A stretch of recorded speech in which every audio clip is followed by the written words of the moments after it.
Hello, আসসালামু আলাইকুম। আজকে হচ্ছে আমরা রাজশাহী বোর্ড, দিনাজপুর বোর্ড এবং হচ্ছে ময়মনসিংহ বোর্ডে আসছে 2023 সালে এই কোশ্চেনটা ভেক্টরে সলভ করব। তো চলো শুরু করা যাক। আচ্ছা, আমাদের এখানে যেটা দেওয়া আছে সেটা হচ্ছে P equal 5i plus 3j minus m k, Q equal i plus j plus 4k। এখানে বলতেছে পি এবং কিউ পরস্পর লম্ব যদি পি এবং কিউ এর মান যথাক্রমে নৌকা এবং একটি নদীর স্রোতের দ্রুতি নির্দেশ করে, তবে সর্বনিম্ন পথে নদী পার হতে নৌকাটির 2 মিনিট সময় লাগে। আচ্ছা, এখন প্রথম কোশ্চেন বলতেছে আমাদের কাছে এম এর মান বের করতে। ওকে, সো আমরা এম এর মান কিভাবে বের করব? আমাদেরকে বলেই দিয়েছে যে পরস্পর লম্ব, আর আমরা জানি দুইটা ভেক্টর যদি পরস্পর লম্ব হয় তাহলে তাদের ডট গুণফল হয় 0। তার মানে আমরা লিখতে পারি পি ডট কিউ ইকুয়াল হচ্ছে 0। সো আমরা সিম্পলি ফার্স্টে পি বসাই, 5i plus 3j, sorry 5i plus 3j minus mk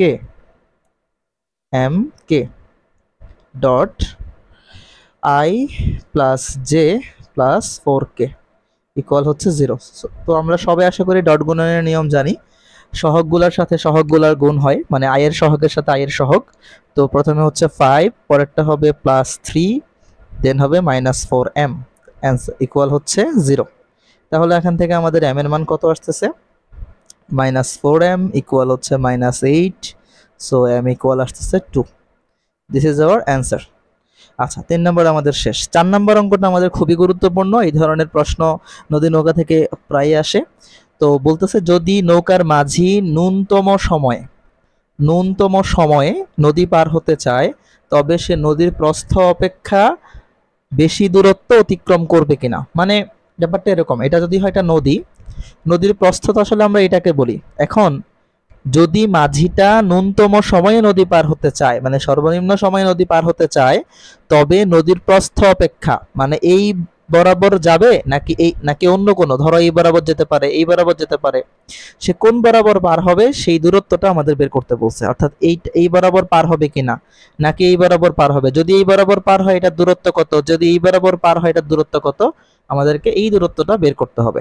তো এখানে একটা কথা ন্যূনতম সময়, আর একটা কথা আছে ন্যূনতম দূরত্ব। এই দুটো জিনিস তোমাদের খুব ভালো করে মানে আয়ত্তে থাকা লাগবে, এটা ভালো করে বোঝা লাগবে। সো চলো আমরা একটু এটা সম্পর্কে আলোচনা করি। তো আমরা ঘ নম্বরে সলভে আসলাম। দেখো, ন্যূনতম সময় তোমাকে যখন বলবে, ন্যূনতম সময়ে নদী পার হওয়ার প্রয়োজনীয় সময়, ন্যূনতম সময় যখন তোমাকে বলবে তখন কথা মনে রাখবা আলফা হচ্ছে কত ডিগ্রি? 90 ডিগ্রি। অর্থাৎ ব্যাপারটা এরকম, এটা যদি হয় একটা নদী, ন্যূনতম সময়ে যখন কেউ নদী পার হতে চায় তখন সে এই বরাবর রওনা করবে। এটা স্রোতের বেগ আর এটা হচ্ছে নৌকার বেগ, ভি। সো আমাদের আলফার মান এখানে বুঝতে পারতেছি, আলফার মান এখানে হবে 90 ডিগ্রি। আচ্ছা, তো তখন আমাদের তাহলে সময় বের করার সূত্রটা আমরা গত ক্লাসে শিখলাম। সূত্র হচ্ছে T equal D by V sine alpha. তার মানে D by V sine 90, V sine 90 এর মান তো 1, তার মানে আমরা লিখতে পারি টি সমান ডি বাই ভি। এটা হচ্ছে ন্যূনতম সময়ে নদী পার হওয়ার জন্য প্রয়োজনীয় সময়। আর যদি তোমাকে বলে ন্যূনতম দূরত্বে নদী পার হওয়ার প্রয়োজনীয় সময়, নদী পার হওয়ার প্রয়োজনীয় সময়, দেখো তখন আমরা আসলে অঙ্কটা কিভাবে করব। তখন সময় বের করার জন্য যে সূত্র সেটা হচ্ছে টি সমান D by V sine alpha. অর্থাৎ এখানে কিন্তু আমাদের আলফার মান আর 90 ডিগ্রি ধরা যাবে না। দেখো, তুমি যদি ন্যূনতম দূরত্বে নদী পার হতে চাও, ন্যূনতম দূরত্ব বলতে সবসময় কি লম্ব দূরত্বটাকে বোঝায়। এখন তুমি যদি এই বরাবর নদী পার হতে চাও, তোমাকে অবশ্যই এই দিকে রওনা করতে হবে, আদারওয়াইজ তুমি তো আসলে এই বরাবর পৌঁছাতে পারবে না। তুমি যদি শুরুতেই সোজা বরাবর রওনা করো তাহলে তুমি কখনোই আসলে এই বরাবর মানে সোজা বরাবর পৌঁছাতে পারবে না, কারণ নদীতে একটা স্রোত আছে, স্রোত তোমাকে এদিকে টেনে নিয়ে যাবে, স্রোত তোমাকে এই বরাবর টেনে নিয়ে যাবে, যেটা আমরা চাই না। আমরা চাই হচ্ছে সোজা বরাবর পৌঁছাইতে, তার মানে আমাদেরকে অবশ্যই এই দিক বরাবর রওনা করা লাগবে, আদারওয়াইজ আমরা সোজা বরাবর পৌঁছাতে পারবো না। তাহলে এই যেটা সূত্র তোমরা ভালো করে খেয়াল রাখবা, যখন ন্যূনতম সময় বলবে তখন আলফা 90 ডিগ্রি হবে, যখন ন্যূনতম দূরত্ব বলবে তখন কিন্তু আমাদের আলফা মান যেটা আমরা বের করতে হবে বের করে দেন আমরা সমাধানে আসব। আচ্ছা, তো আমাদের এখানে বলছে কিন্তু উদ্দীপকে একটা কথা বলে দেওয়া আছে যে স্রোতের, আচ্ছা তবে সর্বনিম্ন পথে নদী পার হতে নৌকাটির 2 মিনিট সময় লাগে। সর্বনিম্ন পথে পার হতে 2 মিনিট সময় লাগে। এখন বলতেছে ন্যূনতম সময়ে নদী পার হতে চায় তবে সে নদীর প্রস্থ অপেক্ষা বেশি দূরত্ব অতিক্রম করবে কিনা। তাহলে আমাদের কি করতে হবে বলো, আমাদের হচ্ছে আগে নদীর প্রস্থটা বের করে নিতে হবে।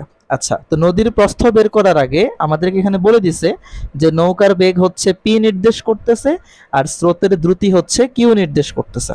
তাহলে আমরা পি আর কিউ এর মানগুলো আগে বের করে নিই, অর্থাৎ নৌকার বেগ আর স্রোতের বেগটা আগে বের করি। তো আমাদের কাছে যদি আমরা এখানে নৌকার বেগ যাই, প্রথমে হচ্ছে নৌকার বেগ, প্রথমে হচ্ছে আমরা বের করব নৌকার বেগ। সো নৌকার বেগকে আমরা ইউ দ্বারা প্রকাশ করি।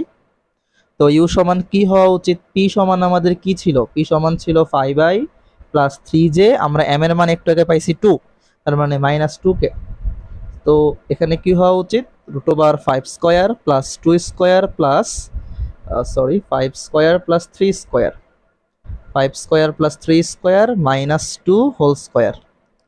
তাহলে আমাদের এখান থেকে কত মান পাবো বলো, 25, 9 অ্যান্ড হচ্ছে 4, তার মানে √38। এটা হচ্ছে আমাদের স্রোতের বেগ।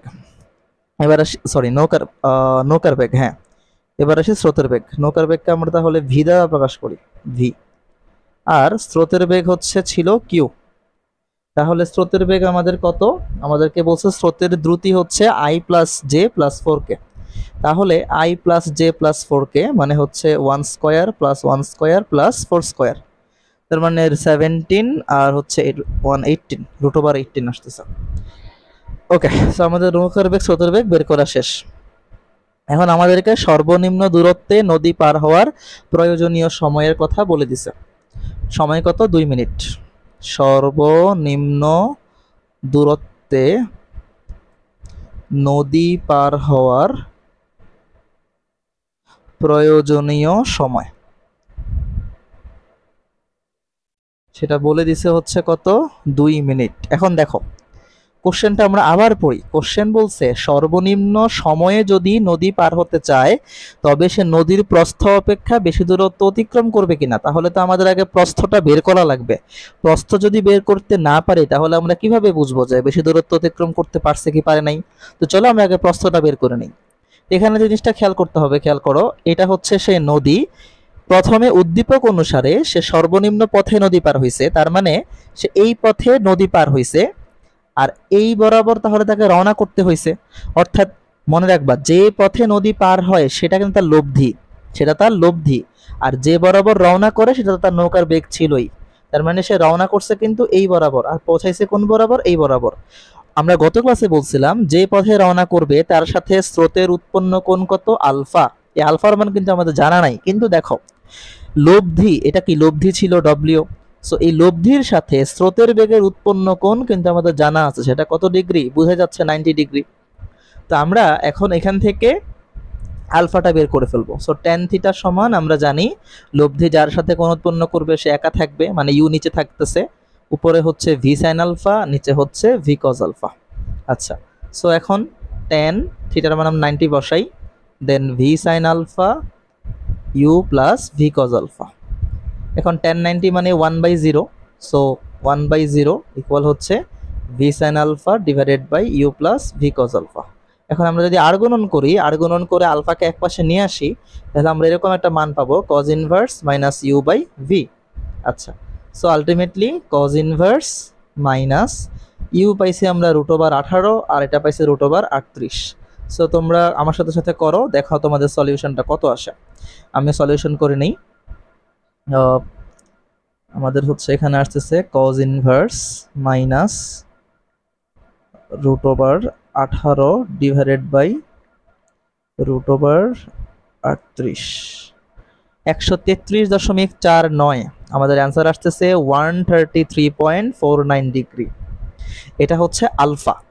আলফার মানটা আমরা বের করে ফেললাম। এখন আমরা একটু আগে কি শিখছি সর্বনিম্ন দূরত্বে নদী পার হওয়ার জন্য সময়ের সূত্র কি? টি সমান D by V sine alpha, যেখানে ডি কিন্তু নদীর প্রস্থ বোঝাচ্ছে।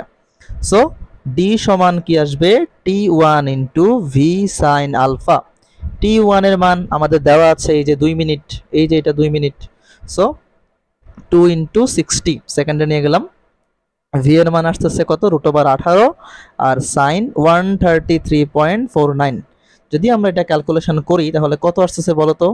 2 into 60 into √38 into sign 133.49, answer আসতেছে 536.67, 536.67 মিটার। যদিও আমাদের প্রশ্নে আসলে কোনো এককের কথা বলে নাই, আমরা ধরে নিই মিটার। আচ্ছা, তো ডি এর মান আমাদের বের হয়ে গেল। এখন আসি আমরা সর্বনিম্ন সময়ে নদী পার হইতে হইলে সে নদীর প্রস্থ বরাবর দূরত্ব অতিক্রম করছে কিনা সেটা। সো এতক্ষণ আমরা করলাম সর্বনিম্ন দূরত্বের জন্য, এবার আমরা করব সর্বনিম্ন সময়ের জন্য। সর্বনিম্ন সময়ে। তো ভাইয়া একটু আগে দেখো কি বলছিলাম, সর্বনিম্ন সময় যখন চিন্তা করব তখন কিন্তু সে এই বরাবর রওনা করবে। তখন সে পৌঁছাবে কোন বরাবর বলতো? কেউ যদি এই বরাবর রওনাই করে সে নিশ্চয়ই পৌঁছাবে এই বরাবর পৌঁছাবে। তো সে তো আর নদীর প্রস্থ বরাবর পৌঁছায় নাই, সে অন্য একটা দূরত্ব বরাবর পৌঁছাইছে।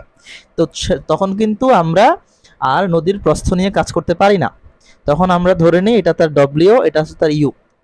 আচ্ছা, তো একটা কথা মনে রাখবা, যখন হচ্ছে এইসব নৌকাগুলা পার হয় নদীতে, তখন নর্মালি কমপ্লেক্সিটি এড়ানোর জন্য আমাদের হচ্ছে এখানে ধরা হয় যে নৌকা সমবেগে চলছে। আচ্ছা, তো আমরা সেই হিসেবে ধরে নিই নৌকা সমবেগে চলছে। তো এখন দেখো আমাদের আগে সর্বনিম্ন সময়টা কত, চলো সেটা আমরা বের করি। সর্বনিম্ন সময়।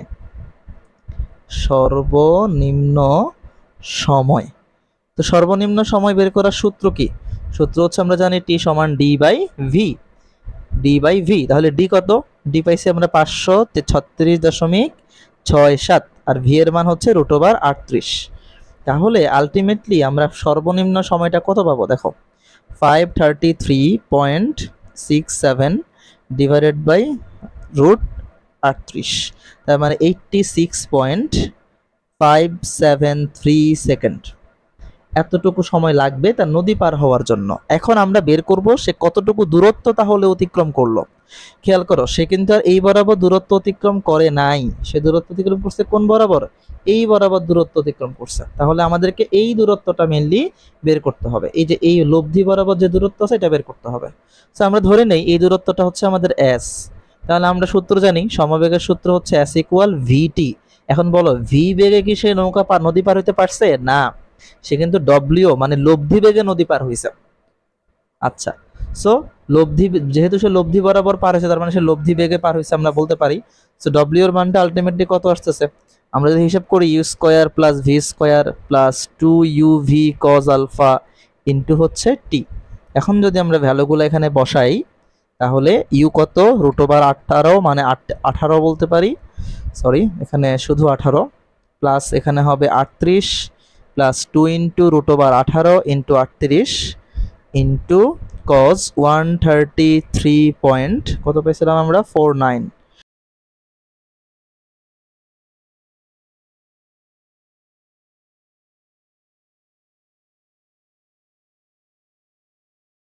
তো দেখো ভাইয়া এখানে একটু দেখো এখানে একটু আমাদের ভুল হয়েছে। এখানে 133.49 হবে না, এখানে তো আলফা 90 ডিগ্রি হবে। কেন 90 ডিগ্রি হবে বলো তো? কারণ এই যে এখন তো সে রওনা করতেছে এই বরাবর, যে যদি এই বরাবর রওনা করে তাহলে তো আলফা এখানে 90 ডিগ্রি হবে। তো আলফার মান যদি আমরা 90 বসাই তাহলে আমরা অ্যান্সারটা কত পাচ্ছি বলো? আমরা এখানে অ্যান্সারটা পাবো cos 90 দেন বাইরে হচ্ছে 86.57। তো দেখো আমাদের অ্যান্সারটা আসছে 647.67 মিটার। এটাই হচ্ছে আমাদের অ্যান্সার। তার মানে দেখতে পাচ্ছি আমরা যে এখানে নদীর প্রস্থের চাইতে সে কিন্তু বেশি দূরত্বে নদীটা পার হইতে হয়েছে। আমাদের এটাই কোশ্চেনে চাইছিল। আমাদের কোশ্চেনে বলছিল সে কি নদীর প্রস্থ অপেক্ষা বেশি দূরত্ব অতিক্রম করবে কিনা। অ্যান্সার হচ্ছে হ্যাঁ, সে নদীর প্রস্থ অপেক্ষা বেশি দূরত্ব অতিক্রম করবে। সো আমাদের অ্যান্সার হচ্ছে এটাই। যদি তোমরা কোনো কিছু এখানে না বুঝো সেক্ষেত্রে তোমরা আমাকে কমেন্টে জানাতে পারো। এই অঙ্কটা কিন্তু খুবই ক্রুশাল ছিল। অঙ্কটা ভালো করে বুঝতে হবে। আজকে এই পর্যন্তই। আল্লাহ হাফেজ।